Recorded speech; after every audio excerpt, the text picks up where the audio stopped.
Abril de 1937 es un mes que marcó la historia de España.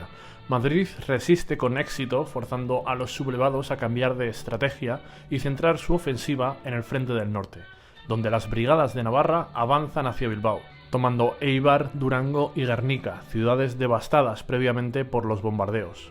Mientras tanto, en Salamanca la tensión en el bando franquista se intensifica. Franco depura a los falangistas más radicales y unifica el poder político bajo un solo partido dirigido por él. En este contexto surge Vértice, una revista editada en San Sebastián con un fuerte enfoque gráfico y artístico.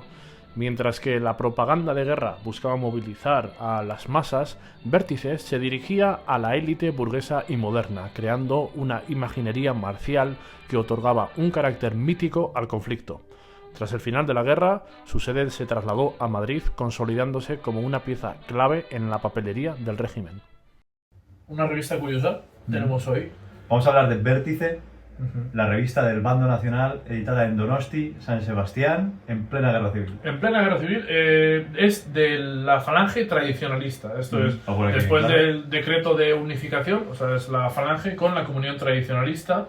Y es la revista del bando sublevado. Tenemos aquí al soldado falangista en plena noche haciendo guardia. Eso es. Que esta es de Tejada, es el artista que hace esto. Tejada, que es un artista muy famoso del movimiento nacional, del franquismo, porque es quien ilustra el Cara al Sol más adelante en unas postales, son unas postales muy conocidas. Y bueno, vamos a ver cómo es esta revista. Lo primero, hay un montón de páginas de anuncios de patrocinadores, sobre todo de Bilbao. Lo que más hay, casi todos, son de Bilbao. Hecho, ya que estamos, vamos a ver la contraportada. La contraportada que es, vamos, la verdad que es preciosa, con una tipografía digna de la Bauhaus. Este fotomontaje azul, negro, rojo, a mí me tiene maravillado. Es una revista muy moderna en toda su maquetación, en todos los sentidos. Sí, muy influenciada por el futurismo italiano y por las vanguardias. Sí, totalmente.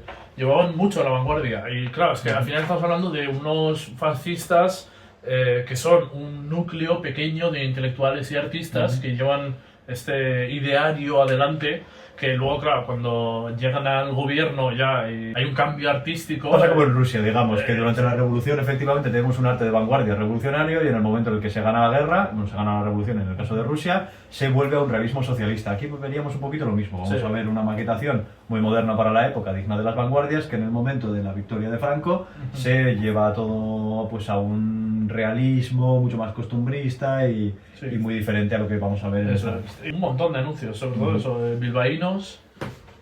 Pasamos por ahí y ya empieza aquí sumario, la revista. Sí.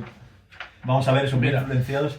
Aquí hay un mapa en el que ya podemos ver que ha caído el frente del norte, ya ha sido tomada Asturias, y la siguiente ofensiva en este mapa sería el avance hacia Teruel, que ya en este mapa sale tomada. ¿Y esta qué te suena? Esta página. Franco. A mí me lleva eso a futurismo italiano. Sí, es Mussolini. Sí, totalmente. Es un calco, vamos. Y aquí vemos pues cómo está la guerra ahí en el frente. Ahora azules, es curioso. Una vez aquí del frente del norte está bastante claro que la victoria está cerca, o sea, están para ganar. Y aquí están tomando el puerto de Gijón y aquí están pues paseando los militares mientras sale el pueblo a saludar. Bueno, yo recuerdo que mi abuela, que su familia era comunista, en casa cuando cayó el frente del norte contaba que fue una desmoralización total y recuerda a la familia llorando. Sí que querría mencionar a nivel estético, y esto viene del libro de Kandinsky, Punto y línea sobre plano, vamos a ver cómo hay un punto en los textos, un punto y aparte que es más punto. Entre párrafo y párrafo, para separar hay un pequeño punto, y para que termine el artículo tenemos un gran punto, que es el círculo. Y esto es vanguardia de la Bauhaus alemana, vaya. Que es muy interesante de verlo aquí aplicado en una revista de la Guerra Civil Española. Aquí están la Guardia Mora, el ejército marroquí, que colaboró tanto en el golpe de Estado y en la Guerra Civil. Y este es un acto del SEU en Burgos. El sindicato de estudiantes. Eso es, el sindicato de estudiantes. Voy a hablar un poco del logo del SEU, porque es un escudo así un poco extraño y está inspirado en las armas del cardenal Cisneros del siglo XVI, el principio del siglo XVI, y es curioso porque la falange también está inspirado en un símbolo bastante cercano en el tiempo a aquella época, que es los Reyes Católicos. Y claro, podemos ver que en el fascismo español hay una época casi predilecta, ¿no? Favorita, como una época idealizada, en la que éramos grandes, en la que el gran imperio. Y bueno, pues se recogen símbolos el Imperio Romano para los fascistas italianos, digamos. Sí, eso es. Y se recogen símbolos de aquella época, se exhuman y se vuelven a usar. Incorrectamente, hay que decir. O sea, estos son armas heráldicas de una persona, no se pueden utilizar como símbolos nacionales.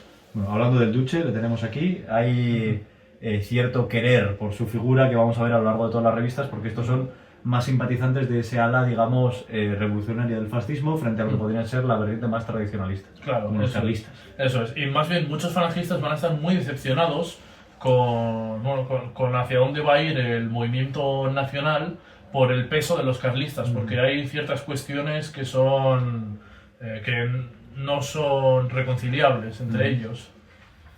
Y los carlistas también van a estar muy descontentos con el régimen de Franco durante el régimen. El logo del auxilio social a mí también es uno que me gusta particularmente, que es esa mano que trata de apuñalar una especie de dragón. No sé cuál es el origen de este en concreto. Bueno, vemos aquí composiciones también en diagonal. Trabajo. Este texto compuesto en círculo también es muy llamativo, con la forja. Sí, la figura de lo moderno frente a lo que puede hacer pues el PNV reivindicando lo bucólico, o los carlistas también reivindicando esa tradición campesina. Pero este cuadro es bastante curioso. Este también es de Tejada. Y como podemos ver, es una familia vasca de algún puerto, ¿no? Eso, que el niño lleva una camiseta de un jersey o algo así de la falange.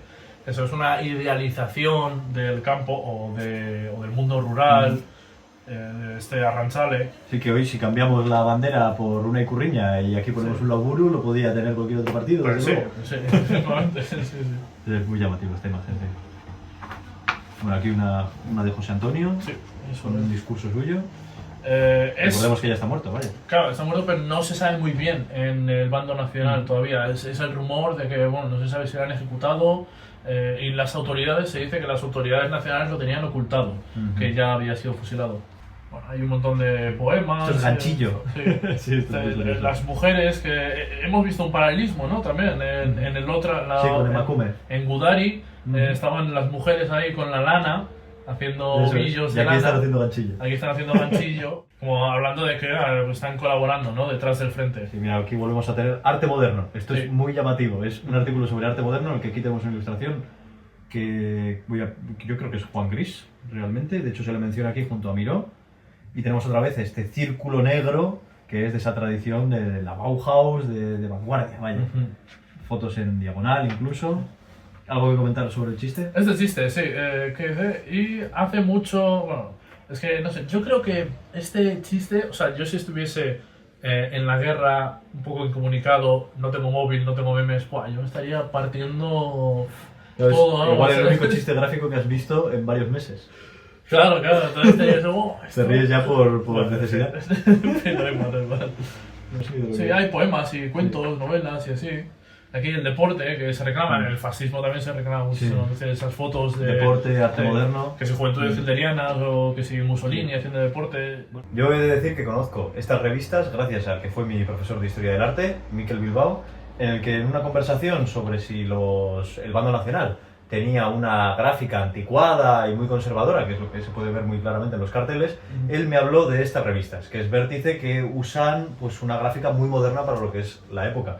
Y muy diferente a lo que se puede creer o lo que se puede ver en comparación con los carteles, que sí que la vanguardia era el bando republicano. Claro, sí, pero esto es adelantadísimo realmente, todo el arte y la maquetación que usan. Sí, podemos ver una influencia pues, de los futuristas italianos, obviamente. Sí, eso es.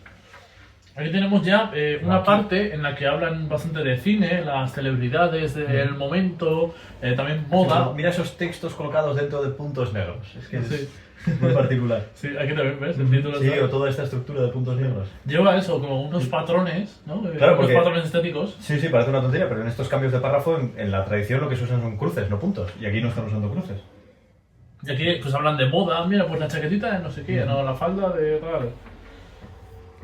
Y bueno, pues podemos ver que es una revista mucho más de ocio, ¿no? No es simplemente militar Sí, y comparado tal. con lo que podría ser la revista Gudari, en la que vemos constantemente imaginar, bueno, esas imágenes sobre soldados y sobre el frente, aquí vemos una cosa mucho más para el pueblo que para el frente. Eso es, aquí hay una novela, acabo de pasar, esto es una novela sin más. Y aquí empiezan los artículos muy de época. Sí, eso es, aquí ya empiezan los anuncios. Aquí vemos la fábrica Recalde de Bilbao, la fábrica Santa Águeda. Y bueno, un montón de anuncios que son preciosos, la verdad. Sí, la verdad que sobre todo son de Bilbao y del área de Vizcaya, sí. sobre todo algunos de Algorta, tal, pero bueno, otros también de Sevilla, creo que he visto bastantes, pero sobre todo de Bilbao. Y esos son. Y ya tenemos un montón de anuncios, un montón de patrocinadores. Y bueno, estos son los de Vizcaya. Estos son los de Vizcaya, que la verdad que a mí es que me chifla esta contraportada. Eso, sí. Y traíamos entonces otro fascículo, es uno un poco especial, es un especial en Marruecos. En Marruecos. La tilde es una estrella de David, No sé, David. llamativo. Aquí refiriéndose al propio país, a Marruecos. Sí, claro, desde luego. efectivamente. Revista Nacional de Falange Española, Tradicionalista y de las Jons. Bueno, a mí esta representación del yihad hecha con formas geométricas y con este pequeño fragmento de la foto es una cosa muy moderna para este momento. Sí. Y bueno, en este número... Que es posterior al que hemos visto. Sí, es posterior. Aquí ya la guerra se acerca al fin de la guerra. Sí, de hecho vamos a ver una maquetación bastante más conservadora en comparación con la que hemos visto, mucho más revolucionaria. Y va a ser mucho más propagandística también. Aquí vamos a ver un montón de propaganda sobre la visita de Serrano, ministro de Interior en aquel momento. Anuncios y anuncios. Sí, estos son un montón de anuncios, claro. Bueno, la visita de Serrano de ministro a Marruecos. Y va a elogiar al país entero por su colaboración en el golpe y en la Santa Cruzada que están realizando. Entonces ahí estamos, moros en la guerra. Aquí hay un montón de fotos. Esto es repartiendo comida en las nuevas localidades tomadas. Ofrecimiento. Esta es una foto curiosa. Es un miliciano ahí haciendo de guardia. Y es un poema de Luis Rosales a el ofrecer y a entregarse al final, ¿no? a ser caído por unas causas, por unos ideales. Me gustaría que pusieras aquí la imagen que hemos visto sobre el poema de Sabino Arana y cómo coinciden, curiosamente. Es que lo tenía muy en mente, pero no quería hacer paralelismo, ya abusar de ello, ¿no? Pero sí, hay uno que coincide totalmente de la revista Gudari. Y que es no por un tema ideológico, sino por un tema de contexto de guerra. Sí, Eso sí que creo que es importante decirlo. Eso es. Que bueno, que sería una imagen que se veía mucho, ¿no? Los guardias ahí en el frente. Camarada Raimundo Fernández, bueno, aquí diferentes cargos. En un acto. Se ve la huella del plomo de una página a otra, que es muy curioso.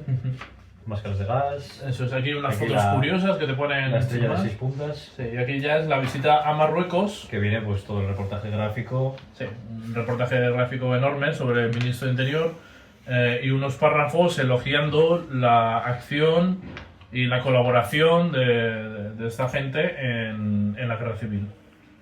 Una ilustración ya como mucho más de lo que será el posterior franquismo, digamos.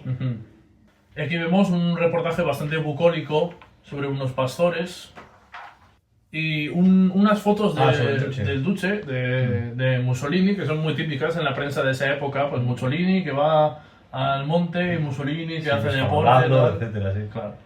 Bueno, ¿y esta a ti te ha conmovido? Yo estoy enamorado de este dibujo, es precioso, es increíble. A mí me recuerda a eso que luego sería el neorromanticismo, que usarían grupos como Golpes Bajos, pero que bueno, que esto no es neo, sería ese movimiento romanticista, digamos. Entonces a mí me parece un dibujo increíble que no es nada, no hay ninguna propaganda, no hay ningún mensaje. Sí, no es como un chiste que se pueda pensar, ni siquiera es estampa romántica. Estampa romántica, ya está. Por Cerny. Habrá que buscar más imágenes. Sí. Y luego aquí sí un chiste. Un chiste, bastante salado. Esto es bastante bueno. La verdad que los dibujos son muy graciosos. Y esto ya a mí comentaba que podía ser con cierta imagen daliniana, pero bueno, me parece de mucho menos interés que el resto de imágenes que hemos estado viendo, particularmente comparado, veamos, pues tanto con esto que es algo más de cómic, algo más moderno, o comparado con esto de los neorrománticos. Y ahora un reportaje de deportes, como de ocio. Sí, como en la otra revista. Y de imágenes muy curiosas, sin más, como, para que la gente se entretenga en estos tiempos de guerra. Otra imagen así muy... Sí, aún así sí que vemos fotografías colocadas pues, en ángulos que no sean de 90 grados, vaya, como puede ser 15, 30. Y el artículo, bueno, como vemos, esto es, no es algo para el frente, es algo para el pueblo. Y más pues, con lo que podría ser prensa rosa en la actualidad. Eso es. Pero no sé, mira, esta modas composición también, esta L con este punto, estas ilustraciones así como bastante modernas también. Una revista muy vanguardista para la época y será de los últimos números que veamos así con esta estética. Y aquí otra vez, anuncios. Y un montón de anuncios, sí, un montón de anuncios. Bueno, y el anuncio de Profiden, de crema dental. Sí, a mí me gusta mucho el de Altos Hornos. Muy curioso, sí.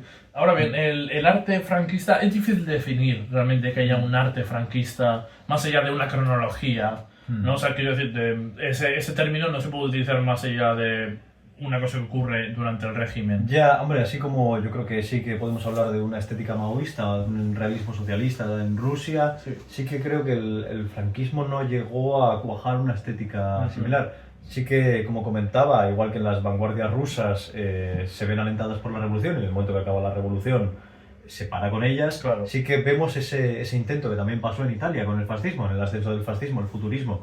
Era la estética por excelencia, pero en el momento en el que se llega al poder, Mussolini le viene a decir a los futuristas que se tranquilicen un poco, que lo que él quiere es una imagen neoclásica. Eso es, crear un costumbrismo, una idealización, no tanto estas cosas vanguardistas y de formas extrañas. Podemos decir que es esa muerte de la revolución tanto en lo estético como en la llegada al poder, una vez que se culmina. Ahí se manifiesta también. Sí. Y puede ser algo parecido también con esto. Vemos un fervor revolucionario también a través de estas imágenes fascistas, que luego cuando llega el régimen se apaga y se convierte también en una estética mucho más baja. En un realismo. Sí, en un realismo, eso es.